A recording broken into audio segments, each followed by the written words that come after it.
সবাইকে স্বাগতম। আজকে দেখাবো কিভাবে ফটোশপের মাধ্যমে ফটোকে রিসাইজ করতে হয়। ফটো এবং সিগনেচার অনেকে বিভিন্ন জবের জন্য অ্যাপ্লাই করেন, তো সেটার পিকচার একটা সাইজ দেওয়া থাকে, সিগনেচার একটা সাইজ দেওয়া থাকে। তো সেটা কিভাবে করতে হয় এটা আজকে ফটোশপের মাধ্যমে দেখাবো। তো এর আগে আমি একটা দেখাইছিলাম যেটা হলো বিভিন্ন ওয়েবসাইটের মাধ্যমে, যাদের ফটোশপ নেই তারা ওয়েবসাইটের মাধ্যমে করতে পারে। তো সেই ভিডিওর লিঙ্ক ডেসক্রিপশন বক্সে থাকবে, আপনারা চাইলে সেটাও দেখে নিতে পারেন। তো আজকে ফটোশপ দিয়ে দেখাবো, যাদের ফটোশপ আছে বা কম্পিউটার আছে তারা কম্পিউটারের মাধ্যমে ফটোশপের মাধ্যমে এডিট করবেন। তো আমি বেশি কথা না বলে স্টার্ট করি। তো ফটোশপ যে কোনো ভার্সন হোক, যে কোনো ভার্সন হোক, একই নিয়ম আর কি। আপনার টুলসগুলো একই, শুধু ব্যবহারটা একটু আলাদা হতে পারে। একটা ভিডিও দেখলে আপনি যে কোনো ফটোশপে এই এডিটটা করতে পারবেন। তো আমি আসার পরে এখান থেকে আমি আমার ডেস্কটপে ফটো রাখা আছে। এটা আপনি চাইলে ধরেন আপনার যদি স্ক্যানার না থাকে সেক্ষেত্রে মোবাইল দিয়ে একটা পিক তুলে একটা খাতায় ধরেন সিগনেচার করলেন, আর পাসপোর্ট সাইজের একটা ছবি বা আপনার যে ছবি আছে ওইটা একটা পিক তুলে আপনার ইমেলের মাধ্যমে কম্পিউটারে আনলেন, তারপরে ফটোশপে অন করবেন। অথবা স্ক্যানার থাকলে স্ক্যান করে অন করবেন, বা মোবাইল স্ক্যানার আছে এগুলো দেওয়া ফটো সিগনেচার স্ক্যান করে নেবেন।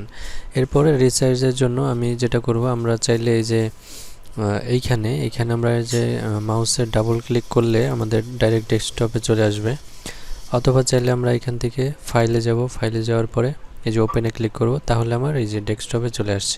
তো আমার ফটো যেহেতু ডেস্কটপে আছে আমি এখান থেকে সরাসরি নিয়ে নেব। এটা হচ্ছে আমার পিকচার, যেটা দিয়ে আমি আজকে দেখাবো।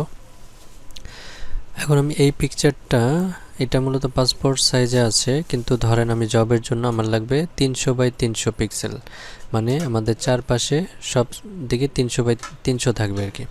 তো এটার জন্য একদম সহজে আমরা চলে যাব এই যে ইমেজের মধ্যে। আমার পিকচার ঠিক করা আছে। যদি আপনার এমন হয় যে না আপনার পিকচারটা কম বেশি আছে, সেক্ষেত্রে আপনারা একটু ক্রপ করে নেবেন। প্রয়োজনে এই যেভাবে ধরেন সিলেক্ট করবেন, মাউস দিয়ে এরকম রাইট বাটনে ক্লিক করে টান দিলেই সিলেক্ট হয়ে যাবে। ধরেন আমি এইটুকু নিব, তো এইটুকু নেওয়ার পরে আমরা এভাবে রেখে এই যে ইমেজে যাব, এরপর যে ক্রপে ক্লিক করব। ক্লিক করলে এই যে ওইটুকু ছবি ক্রপ হয়ে গেছে। এখন আমি এইটুকুকে আমি 300x300 করব। এখন আমি আবার এই যে ইমেজে যাব, এরপরে দেখেন এই যে ইমেজ সাইজ, এখানে ক্লিক করলে এই যে রেজুলেশন আছে, অনেকের এখানে কম থাকে, 72 থাকে, 150 থাকে, যাই থাক আপনারা এখানে যেটা করবেন 300 করে রাখবেন। 300 থাকলে ছবির প্রপার একটা রেজুলেশন আর কি, একটা পিকচার যেমন থাকা উচিত সেটা 300তেই পারফেক্ট থাকে।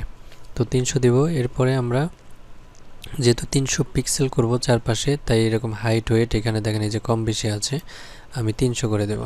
এখানেও 300 দেব, এইখানেও 300 দেব। দেওয়ার পর আমরা এই যে ওকে ক্লিক করার পরে দেখেন আমার পিকচারটা 300x300 হয়ে গেছে। তারপরে আমাদের ধরেন আমরা যেখানে অ্যাপ্লাই করি, দেখা যায় যে কোনো ওয়েবসাইটে লিখে রাখে যে এত কেবির মধ্যে হতে হবে, কোনো জায়গায় লেখে যে 100 কেবির মধ্যে, কোনো জায়গায় লেখে 60 কেবির মধ্যে, যাই হোক। তো ওইটা কীভাবে করবো ওইটাও দেখে নিই।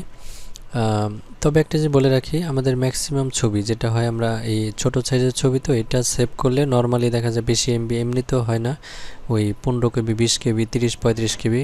আমি একটা জিনিস দেখাই, এটাকে এই যে ফাইলে যেভাবে সেভ করতে হবে, ফাইলে যাওয়ার পর এই যে সেভ এসে ক্লিক করব। সেভ এসে ক্লিক করব, আমি একটা নাম দেব, ধরেন PIC 100, পিকচার 100 লেখার পরে সেভে ক্লিক করলে এখন দেখেন এখানে আমি কীরকম কোয়ালিটি চাই। এখানে যেমন 5 দেওয়া আছে, 5টা মূলত মিডিয়ামে, বেশিরভাগ 5ই দেওয়া থাকে আর কি, মিডিয়াম রেঞ্জের একটা মানে কোয়ালিটি। এটা একবারে খারাপও না, অনেক ভালোও না, এতে এমবিটাও খুব বেশি আসবে না। আমি এটাকে আগে সেভ দিয়ে দেখাই এটা কত কেবি হয়। এই যে পিক 100 আমি যেটা সেভ করছিলাম, এটাকে আমি দেখি কত কেবি হয়েছে।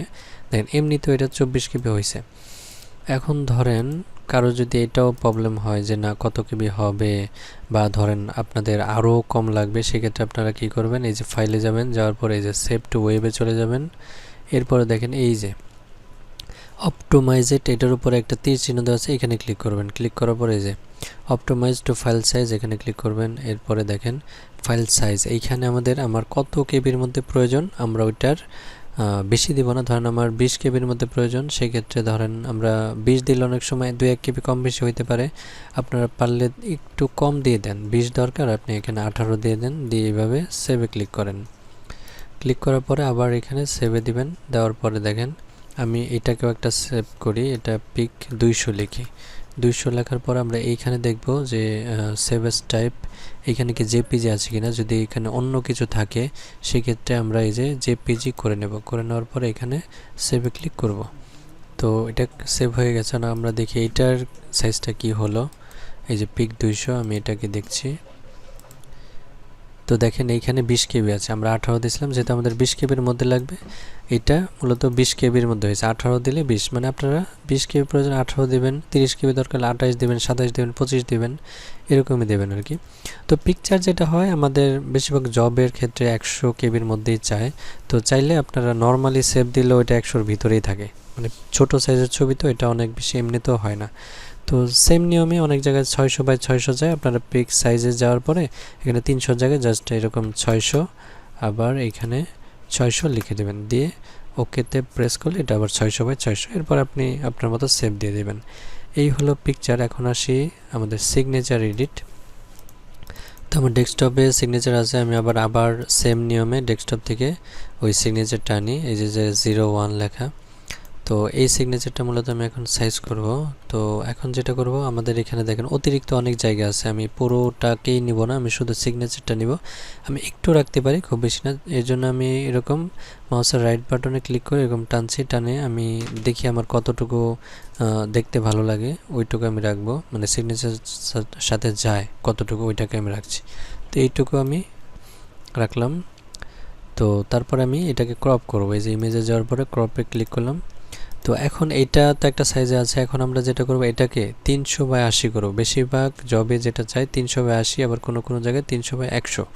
তো সেম নিয়মই, যেখানে 300/80, 100 যাই হোক, একই নিয়মে আপনারা সাইজ করতে পারবেন। তো এইখানে ছবি তো আছে, এখন আমরা সরাসরি চলে যাব এই যে ইমেজে যাব, ইমেজ সাইজ। এখন আমার এই যে রেজুলেশন ঠিক আছে। তো আমি এখানে হাইট ওয়েট আমার আসলে একটা জিনিস দেখাই, 300/80 যেটা, এটা মূলত এই যে লম্বাটা দেখছেন, এই যে এইখান থেকে এই পর্যন্ত এই লম্বাটা মূলত এখানে 300 হবে, আর এই যে উপরের দিকে এটা হবে 80। কারণ এটা যদি 300 হয় তাহলে সিগনেচারটা আমাদের অনেক লম্বা হয়ে যাবে, আর এই সাইডটা কম, মানে দেখতে খারাপ লাগবে। তো আমাদের এই যে এই সাইডটা মূলত আমাদের হচ্ছে ওয়েট, আর এই সোজা হচ্ছে হাইট। তাহলে আমি এখানে কি করব, এই যে ওয়েট যেখানে আছে এখানে আমরা 300 দিব, আর এই যে হাইট যেখানে এখানে আমরা দিব 80। দেওয়ার পর আমরা এখানে ওকে দিব। দেখুন আমাদের সিগনেচারটা এখন 380-তে হয়ে গেছে। এখন ওই আগের নিয়মে আবার সেভ দিব। এইখানে ধরেন আমরা লিখলাম SING, লিখে 500 লিখে রাখলাম, এরপরে সেভ দিয়ে দিলাম। আর বেশিরভাগ সিগনেচার যেটা 60 কেবির মধ্যে চায়, তো নর্মালি এগুলো ছোট সাইজের পিকচার, তো এগুলো এমনিতেও বেশি যাবে না। এটা আমরা দেখি কততে আছে, এটা 16 কেবিতে আছে। তো নর্মালি সেভ করলে আমাদের ওই মানে ওই কিলোবাইটের মধ্যে এমনিতেই থাকবে। তারপরে যদি না থাকে সেক্ষেত্রে ওই যে আগের নিয়মে যে সেভ ফর ওয়েবে যায় ওই ফটোটা যেভাবে দেখাইছে ওইভাবে সেমভাবে সেভ করলেই হয়ে যাবে। তো এইভাবে মূলত ফটো সিগনেচার জবের ক্ষেত্রে আমাদের সাইজ করতে হয়। তো আজকের ভিডিও এই পর্যন্তই। সবাই ভালো থাকবেন, আমাদের চ্যানেলের সাথে থাকবেন। সবাইকে অসংখ্য ধন্যবাদ।